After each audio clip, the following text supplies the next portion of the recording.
तो है एवरीवन, नमस्कार, स्वागत है आपका अपने YouTube चैनल संध्या कंप्यूटर क्लासेस। मैं श्रवण कुमार एक बार फिर से आप सभी का आपके अपने YouTube प्लेटफॉर्म पे स्वागत करता हूं। मेरे फ्रेंड, जैसा कि आप सभी को पता है कि आपका RCET एग्जाम 22 मई 2022 के दिन होने वाला है। उस सभी के लिए सबसे पहले क्लासेस आपके से एकमात्र जो है YouTube चैनल है संध्या कंप्यूटर क्लासेस, इसने शुरू की है। इसी कड़ी में मेरे फ्रेंड्स अपन जो है चैप्टर वाइज सीरीज चला रहे थे और 5 टॉपिक आपके क्लियर करवा दिए हैं। मेरे ख्याल से बिल्कुल भी आपको दिक्कत नहीं आ रही होगी समझने में, क्योंकि इतने शानदार तरीके से मैंने आपको समझाया है। आज जो आप सभी का टॉपिक ले आया हूं वो अध्याय नंबर 6 यानी कि इंटरनेट के अनुप्रयोग तैयारी जीत की संध्या कंप्यूटर के साथ। इस बार आप करेंगे RCET एग्जाम में 90 से पार। RCET में आपका एक बार फिर से स्वागत। मेरे फ्रेंड्स, देखिएगा कि सबसे पहले आपका जो है टॉपिक का नाम है इंटरनेट के अनुप्रयोग, और इस टॉपिक के अंदर आप क्या पढ़ेंगे, इंटरनेट के अनुप्रयोग के बारे में पढ़ेंगे। अब आपके सामने है लाइक शेयर एंड सब्सक्राइब, यानी कि अगर आप चैनल पे पहली बार विजिट किया है तो आपसे हम्बल रिक्वेस्ट है कि आपको चैनल को सब्सक्राइब करना है, और इस वीडियो अगर पसंद आए तो लाइक और शेयर जरूर करें। मेरे फ्रेंड्स, देखिएगा सबसे पहला क्वेश्चन आप सभी की स्लाइड पे कि ई कॉमर्स का पूरा नाम क्या है। अब देखिएगा मेरे फ्रेंड्स, ई कॉमर्स का पूरा नाम जो होता है इलेक्ट्रॉनिक कॉमर्स, यानी कि जो आपको ऑप्शन बी दिख रहा है यहाँ से आपका बिल्कुल ही करेक्ट आंसर हो जाता है। अब देखिएगा ई कॉमर्स होता क्या है, तो आपको बताना है कि सर जो इंटरनेट के माध्यम से, किसके माध्यम से, इंटरनेट के माध्यम से होने वाला व्यापार या वाणिज्य आपका क्या कहलाता है, ई कॉमर्स कहलाता है। यानी कि इसको अपन क्या बोलेंगे, इलेक्ट्रॉनिक कॉमर्स नाम देंगे। यानी कि जो भी प्रोडक्ट आप जो है अगर कंपनी से खरीदते हो या बेचते हो ऑनलाइन माध्यम से, तो वही आपका मेरे फ्रेंड्स क्या कहलाता है, ई कॉमर्स कहलाता है। सबसे प्रबल इच्छा होती है यहाँ से ये क्वेश्चन करने की कि ई कॉमर्स का पूरा नाम क्या है या ई कॉमर्स का मतलब क्या होता है, तो इलेक्ट्रॉनिक कॉमर्स यहाँ से आपका बिल्कुल ही करेक्ट आंसर हो जाता है। मेरे फ्रेंड्स, आप सभी लोग क्या करेंगे, साथ में नोटबुक और पेन लेके जरूर बैठिएगा, ताकि जो भी इंपॉर्टेंट बातें आपको लगती है उन सभी को आपको नोट डाउन करना है। और अगर सेशन पे पहली बार विजिट किया तो प्लीज सेशन को लाइक करें, सब्सक्राइब करें और इस चैनल को ज्यादा से ज्यादा सब्सक्राइब करें। मेरे फ्रेंड्स, देखिएगा कि जो विद्यार्थी लेट जुड़ रहे हैं उन सभी का एक बार फिर से तहे दिल से आभार। आप जुड़े हैं RCET के सबसे विश्वसनीय चैनल संध्या कंप्यूटर के साथ में। क्वेश्चन नंबर आपका 2 कि निम्न में से ई कॉमर्स का एक प्रकार नहीं है। तो अच्छा क्वेश्चन है और एग्जाम पॉइंट ऑफ व्यू से काफी महत्वपूर्ण क्वेश्चन ये हो जाता है। तो मेरे फ्रेंड्स, देखिएगा कि यहाँ पे जो आपको बताना है कि ई कॉमर्स का प्रकार कौन सा नहीं है, तो आपको बताना है कि सर जो हमको दिख रहा है कौन सा J2C, यह आपके ई कॉमर्स का प्रकार नहीं होगा। तो फिर ये किसका होगा, तो ये होगा आपके ई गवर्नेंस का प्रकार होगा। किसका होगा, ई गवर्नेंस। ये जो है अपन आपके 6वें चैप्टर के अंदर इसको पढ़ने वाले हैं। तो मेरे फ्रेंड्स, ई कॉमर्स के प्रकार फिर कौन कौन से होते हैं, तो B2C होता है, B2B भी होता है और C2C भी होता है, और एक आपका होता है C2B यानी कंज्यूमर टू बिजनेस। अब देखिए एग्जामिनर क्या करेगा कि आपको इनके पूरे नाम पूछेगा। तो आप सभी को पता रखना है कि B2C का पूर्ण रूप होता है बिजनेस टू कंज्यूमर, है ना, बिजनेस टू कंज्यूमर,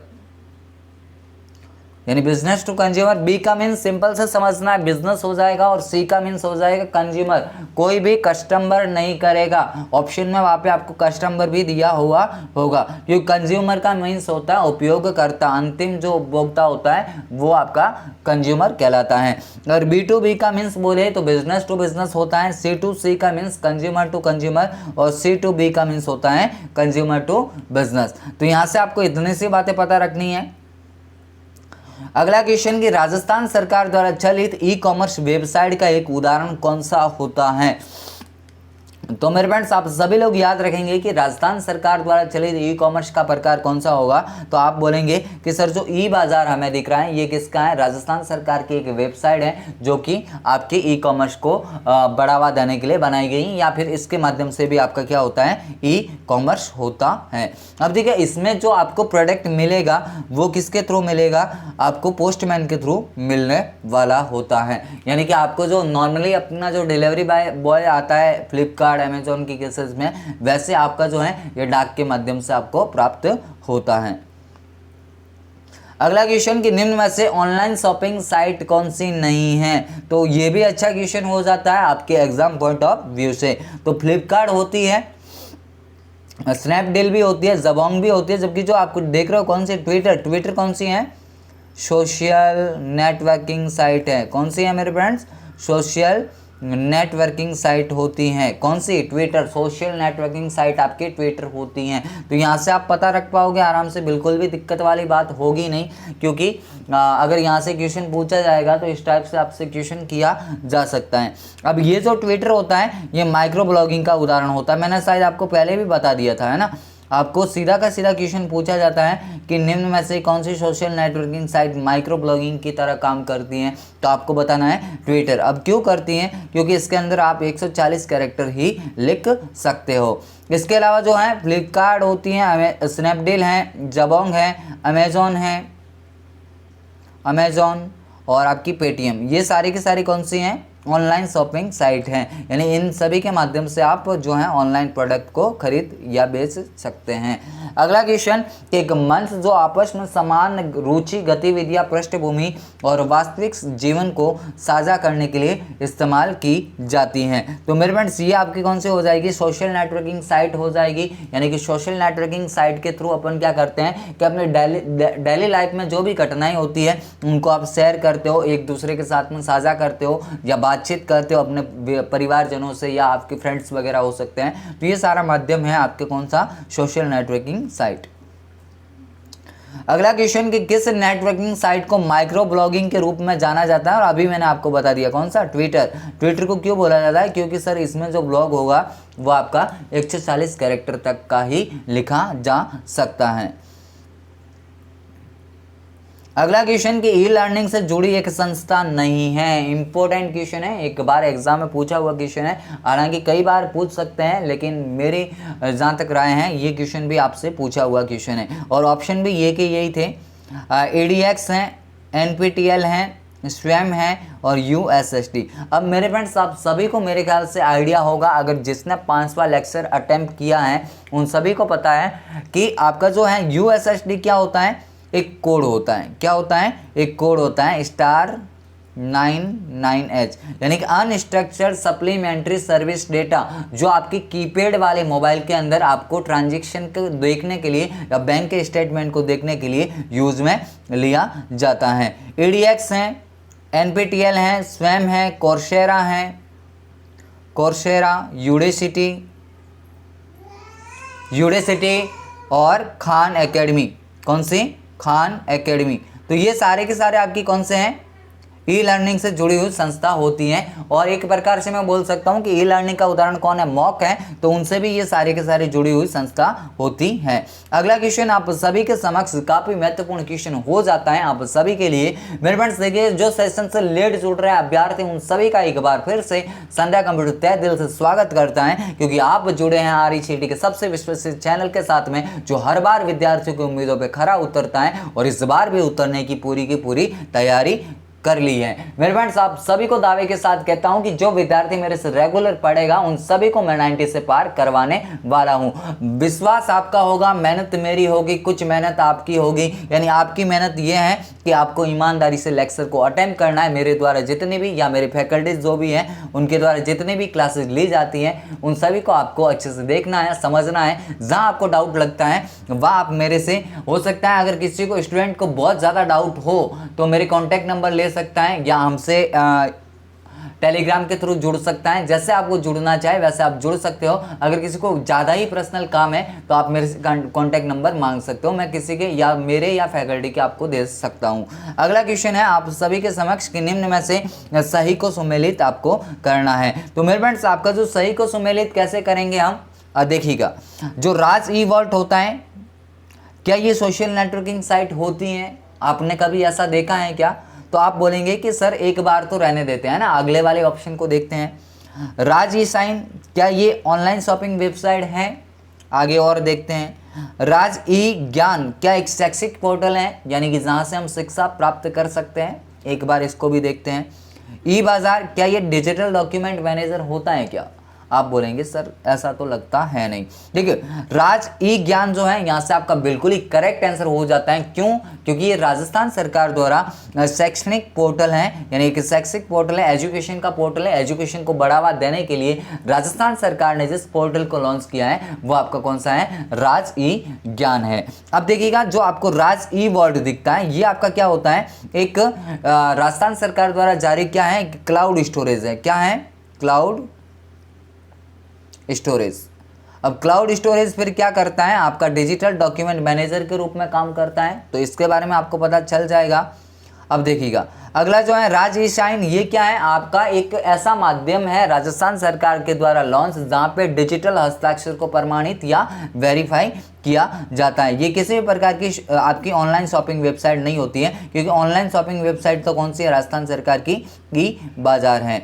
अगला जो क्वेश्चन है कि ई बाजार क्या आपका डिजिटल डॉक्यूमेंट मैनेजर है? नहीं, ये तो कौन सी है? आपकी ऑनलाइन शॉपिंग वेबसाइट है जो राजस्थान सरकार ने जारी की है। तो इस क्वेश्चन का जो आपका राइट आंसर है वो मेरे फ्रेंड्स क्या हो जाता है? राज ई ज्ञान, यानी कि एक शैक्षिक पोर्टल, एक एजुकेशन पोर्टल, यहाँ से बिल्कुल ही करेक्ट ऑप्शन हो जाता है। अगला क्वेश्चन कि निम्न में से कौन सा ई कॉमर्स वेबसाइट का एक उदाहरण है? तो मेरे फ्रेंड्स देखिएगा ई कॉमर्स का मीन्स क्या होता है? इलेक्ट्रॉनिक कॉमर्स, जहां से आप वस्तुओं को ऑनलाइन माध्यम से खरीद एवं बेच सकते हैं। तो मेरे फ्रेंड्स यहाँ से जो आपको बिल्कुल सुटेबल जो ऑप्शन दिख रहा है वो कौन सा है? फ्लिपकार्ट। यहाँ से आपका बिल्कुल ही करेक्ट आंसर हो जाता है। और ट्विटर आपका सोशल नेटवर्किंग साइट है, फेसबुक पे आपकी सोशल नेटवर्किंग साइट है, और जो आपको टाइम्स ऑफ इंडिया दिख रहा है ये एक न्यूज़पेपर होता है। जस्ट ऐसा ही आपको ऑप्शन घुमाने के लिए दिया गया था।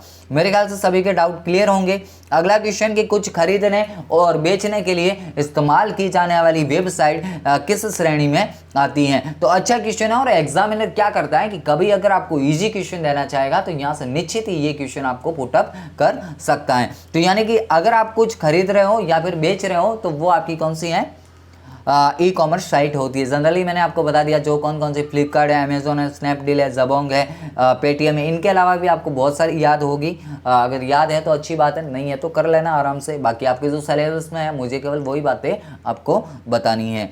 अगला क्वेश्चन कि मॉक का पूरा नाम क्या है? अच्छा क्वेश्चन है, एग्जाम पॉइंट ऑफ व्यू से काफी महत्वपूर्ण क्वेश्चन ये हो जाता है। तो मॉक का पूरा नाम आपका क्या होता है? मैसिव ओपन ऑनलाइन कोर्सेज होता है। अब ये होता क्या है कि एक ऐसा प्लेटफॉर्म है जहां पे आपको ऑनलाइन स्टडी करवाई जाती है। इससे जुड़ी हुई जो संस्था है उनके नाम कौन कौन से हैं? तो आप देख लीजिएगा यहाँ पे EDX है, यूडेसिटी है, यूडेसिटी, कोर्सेरा और खान एकेडमी है ना। तो इतनी सी बातें आपको याद रखनी। कभी कभार ऐसा भी क्वेश्चन पूछा जा सकता है कि कौन सी मॉक से जुड़ी हुई संस्था नहीं है, तो उस केसेस में आपको ये याद होने जरूरी है। अगला क्वेश्चन कि फेसबुक एक साइट होती है। तो भाई फेसबुक सभी को पता है ना। अब कितनी बार मैंने बता दिया कि एक सोशल नेटवर्किंग साइट है जिसका जनक कौन है? Mark Zuckerberg. कौन है? Mark Zuckerberg. और इसको कब बनाई है? तो मेरे ख्याल से 2004 के अंदर या 2005 से, 2004 होगा, फिर भी कंफर्म करके आपको बता दूंगा मैं, है ना। 2004 ही है मेरे ख्याल से। अगला क्वेश्चन कि जॉब सर्च वेबसाइट का एक उदाहरण है। तो जॉब सर्च वेबसाइट कौन सी होती है? ऐसी वेबसाइट जहां से आप जॉब के बारे में क्वेरी ले सकते हो, यानी कि इंफॉर्मेशन यहां से आप प्राप्त कर सकते हैं। तो देखिए Amazon.com जो आपको दिख रहा है, जाहिर सी बात है, मैंने बार बार बता दिया कि ये तो आपकी कौन सी ई कॉमर्स साइट होती है। पेटीएम वैसे अगर बात करूँ तो डिजिटल वॉलेट होता है, वैसे बात करूँ तो ऑनलाइन शॉपिंग वेबसाइट भी है। जबकि जो Naukri.com है ये आपकी कौन सी हो जाती है? जॉब सर्च वेबसाइट हो जाती है। Naukri.com, Monster.com, यहाँ पे मैं लिख रहा हूँ Monster.com, और timesjob.com, timesjob.com। तो इनके अलावा भी बहुत सारी हैं, लेकिन आपको क्या करना है कि सिलेबस में है बस वही बातें आपसे पूछी जाएगी, सिलेबस से बाहर एग्जामिनर नहीं जाएगा। तो दावे के साथ कहता हूं कि जो आपके समक्ष क्वेश्चन रख रहा हूं काफी महत्वपूर्ण क्वेश्चन है, हर बार एग्जाम में पूछे हुए क्वेश्चन है, वही क्वेश्चन है। मेरा उद्देश्य आपका ये नहीं है कि आपको हर कुछ भी पढ़ा के आपको बेवकूफ़ बनाना है। मेरे फ्रेंड्स देखिए, ये मैं नहीं बोलता, मेरा एक्सपीरियंस बोलता है, मेरा परिणाम बोलता है कि जो भी विद्यार्थी रेगुलर इस प्लेटफॉर्म के साथ में जुड़ा है निश्चित ही उसने अच्छे परसेंटेज पाए हैं। और अंत में वो एक प्यारी सी कमेंट भी जरूर देते हैं कि सर आपकी वजह से, यानी कि आप आधे स्टूडेंट तो ऐसे होते हैं जो 1 या 2 दिन क्लास लेके भी 90 क्रॉस जाते हैं, आधे आउट ऑफ 100 में से 100 भी जाते हैं। तो आप भी कर सकते हैं, मुझे पूरा विश्वास है कि आप लोग भी मेरी उम्मीदों पर खरा उतरेंगे। जो विद्यार्थी कम से कम रेगुलर क्लासेस अटेंड कर रहा है उनसे मुझे पूरी उम्मीद है। और आप अंत में एक प्यारी सी कमेंट जरूर दें ताकि मेरे से एक प्रकार की आपकी कनेक्टिविटी बनी रहे और एग्जाम तक आप का जो नाम है मेरे मुंह पे होना चाहिए, है ना, ताकि जब भी आपका एग्जाम हो तो मैं आपका जब आंसर के लेके आऊंगा तो आपके नाम के साथ में आपके नंबर पूछूंगा कि भाई आपके कितने हुए उस हिसाब से, है ना। अब देखिएगा अगला क्वेश्चन है आपके समक्ष कि ऑनलाइन शॉपिंग वेबसाइट किस प्रकार का लेन देन होता है। तो यहाँ से देखिएगा कि जितने भी ऑनलाइन शॉपिंग वेबसाइट है वो किस प्रणाली पे काम करती हैं, तो B2C प्रणाली पे आपकी काम करती हैं। B2C का मीन्स होता है बिजनेस टू कंज्यूमर, जो मैंने आपको बता दिया है। यानी कि क्या होता है कि एक बिजनेस की कंपनी है जो किसके साथ में डील कर रही है, कंज्यूमर के साथ में प्रोडक्ट की डील कर रही है। B2B का मीन्स होता है बिजनेस टू बिजनेस, जो मैंने बता दिया। C2C का मीन्स होता है कंज्यूमर टू कंज्यूमर।